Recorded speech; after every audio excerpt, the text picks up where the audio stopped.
Vous êtes amenés à poser vos questions à nos deux candidats via l'application Twitter avec le hashtag débat. Si vous avez des questions concernant les programmes de nos deux candidats, des questions un peu plus qui vous concernent, qui concernent la vie à Los Santos ou dans tout le San Andreas, ou des questions un peu plus personnelles, pourquoi pas, n'hésitez pas à les poser sur Twitter avec le hashtag débat. Nous allons trier vos questions sur le volet. Nous allons laisser 5 petites minutes pour que le public puisse lancer ses premières questions. Et nous allons poser ces questions en direct à nos candidats.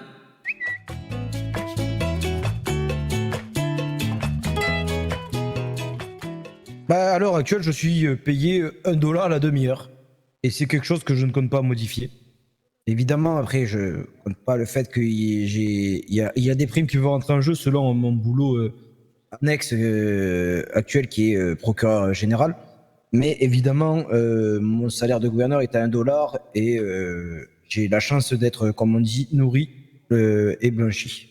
Et pour information, excusez-moi, pour information, en tant qu'ancien vice-gouverneur, le salaire était à 2 dollars. Qui était blanchi et nourri, évidemment. C'était pas ça à l'époque. Hein. Voilà. Pour cette question, pour moi, c'est bon. Mais moi, je payais plus cher. Concernant ma vision de la chose, je n'ai malheureusement pas pu me renseigner et avoir accès aux rémunérations des services publics. Néanmoins, étant chef d'entreprise, je reprendrai bien sûr tout ce qui a été déjà mis en place, pas pour du coup tout remanier et tout remodifier, mais pour tout remettre, on va dire, d'aplomb. Vérifier que les rémunérations soient correctes, que vous soyez un cadet, je parle notamment au LSPD, un trainee, il me semble, au BCSO, ou enfin même un simple ambulancier au SAMR, afin d'assurer une rémunération correcte pour tous.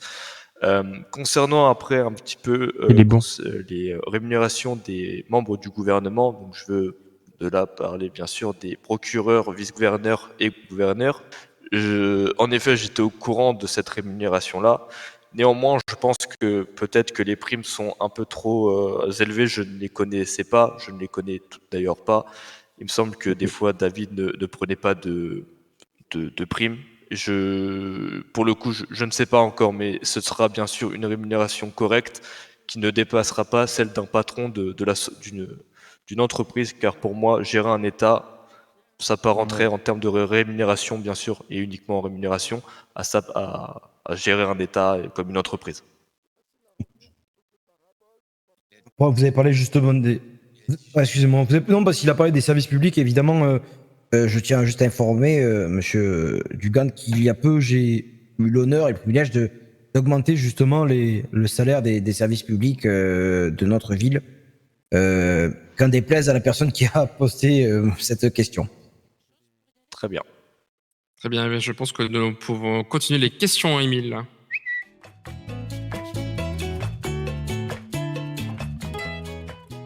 Justement, c'est dans mon programme en partie santé. J'ai pour vocation à créer une médecine, le cannabis, on va dire, sous forme médicinale. Beaucoup de tests et beaucoup de scientifiques ont travaillé dessus et ont prouvé que le cannabis contrôlé, avec une prise contrôlée évidemment, et avait des effets positifs pour les gens ayant des maladies importantes. Et cela pouvait leur soulager malheureusement leur douleur.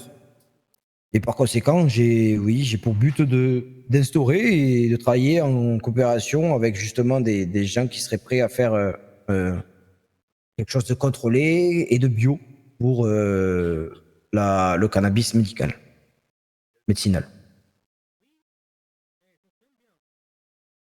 Concernant ma réponse, je pense que si néanmoins une entreprise voulant vendre bien sûr ce type de produit qui soit bien sûr du CBD ou bien sûr déterminé par ensuite une réglementation au niveau du terme de THC, mon secrétaire du coup de chargé des entreprises restera bien sûr ouvert à cette proposition. Néanmoins, pour le moment, je ne me suis pas penché sur la question.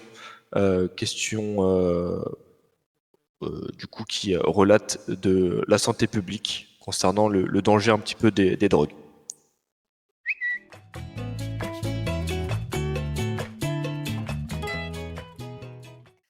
Je vais prendre la parole du coup en premier, M. Cloud, si vous y voyez pas d'inconvénient. Je pense que l'action sur laquelle je voudrais me focaliser, bien sûr, en tant que gouverneur, serait la transparence du gouvernement et des services publics sur pas mal de points. Trop de points restent vagues, voire flous. Et je pense que c'est bien sûr un enjeu national pour lesquels nos citoyens, nos concitoyens, ceux qui nous regardent, nous écoutent, doivent avoir accès. Ensuite, la première chose que je pense que je mettrais en place serait bien sûr, du coup, en effet, mon congrès. Quant à moi, la réponse a changé par rapport à quelques jours. Avec les événements récents qu'il y a pu avoir il y a cela hier soir et avant-hier soir, mon première direction, mon premier combat serait la sécurité pour les citoyens de notre État. Je serais amené à faire en sorte que tout le monde puisse rapidement se sentir en sécurité dans notre État.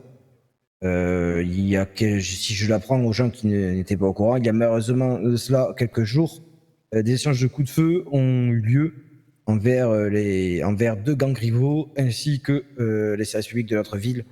Et par conséquent, j'en fais une priorité numéro 1.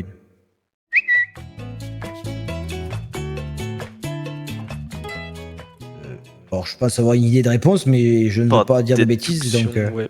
voilà, je vais faire par déduction. Ça serait soit des nouvelles élections, donc tout recommencera à zéro, ou bien à voir ce que Washington en déciderait en suivant. Évidemment, les élections de notre État sont encadrées par nous-mêmes, mais évidemment, nous sommes sous la direction de Washington, donc du coup, par conséquent, je pense que ça sera à eux d'avoir le dernier mot à ce sujet. Monsieur peut-être Dugan, si vous avez plus d'informations à ce sujet. Ce que je peux dire, c'est que ma candidature a été validée par un juge fédéral. J'ai fait tout ce qu'il fallait. Je pourrais pas répondre à la question ne me connaissant pas suffisamment là-dedans. Je pourrais pas dire si si Monsieur Cloud ne serait pas dans la légalité de son parti ou de sa candidature. Je ne pourrais pas malheureusement dire ce qu'il adviendrait si les élections seraient rejouées ou si j'accéderais au poste de gouverneur directement. Je ne vais du coup pas prendre l'initiative de répondre, mais néanmoins de mon côté ma candidature est bien déposée.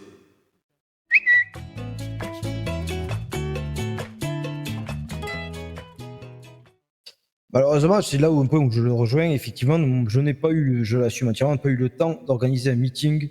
J'avais tout prévu pour cela, malheureusement, faute de temps et d'imprévu.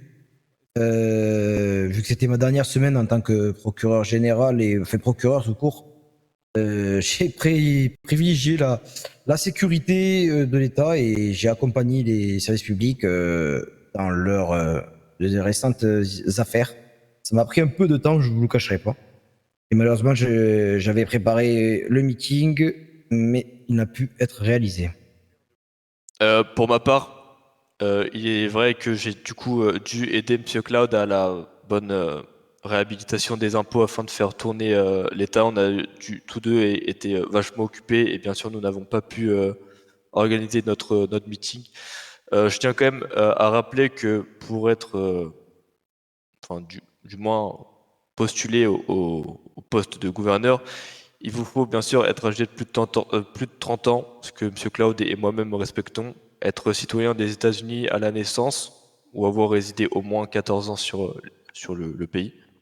Ne pas être candidat éligible à un troisième mandat, aucune mention dans le casier comportant un délit ou un crime hors excès de vitesse, adhérer à une association politique active et déclarée, ainsi que déposer sa candidature auprès d'un juge fédéral. Pour ma part, ainsi bien sûr un certificat médical. Je pense avoir fait le nécessaire Également. concernant ma part. J'ai bien sûr le papier qui l'atteste. Je pourrais m'affranchir de tout cela. C'est juste la partie meeting qui peut fauter, du coup, je pense.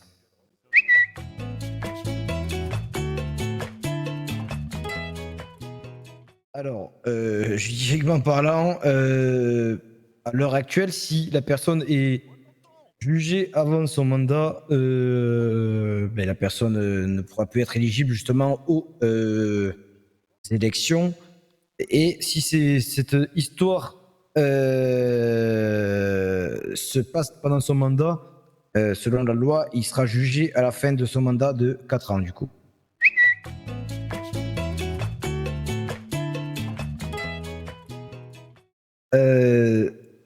Comme j'ai pu savoir, oui, alors un deuxième service de secours. À l'heure actuelle, je suis de la priorité de renforcer les services, justement, les services de santé de notre ville. Une fois ces effectifs complets et totalement qualifiés, je ne suis pas contre l'ouverture d'un second service de secours, mais je ne veux pas que ça fait n'importe comment. Je veux que ce soit bien encadré et avec des effectifs dès le lancement pour justement ne pas avoir de soucis d'effectifs d'intervention. Donc je suis personnellement pas contre, mais je pense que d'abord il y a une priorité, c'est de totalement combler les effectifs du SMR actuel. Oui. Monsieur Herrera. Même principe que Non, pour pardon, monsieur Herrera, excusez-moi. le LSPT par rapport au BCSO, je pense que je fonctionnerais pareil.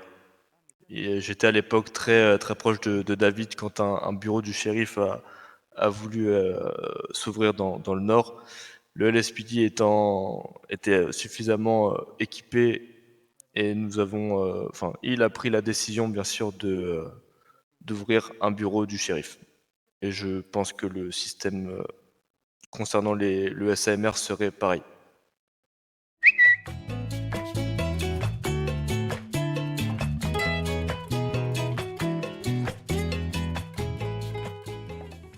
Je redirige Monsieur Embers vers Washington, voir si ils sont prêts à refaire des élections ou s'ils pardonneront le manquement au meeting.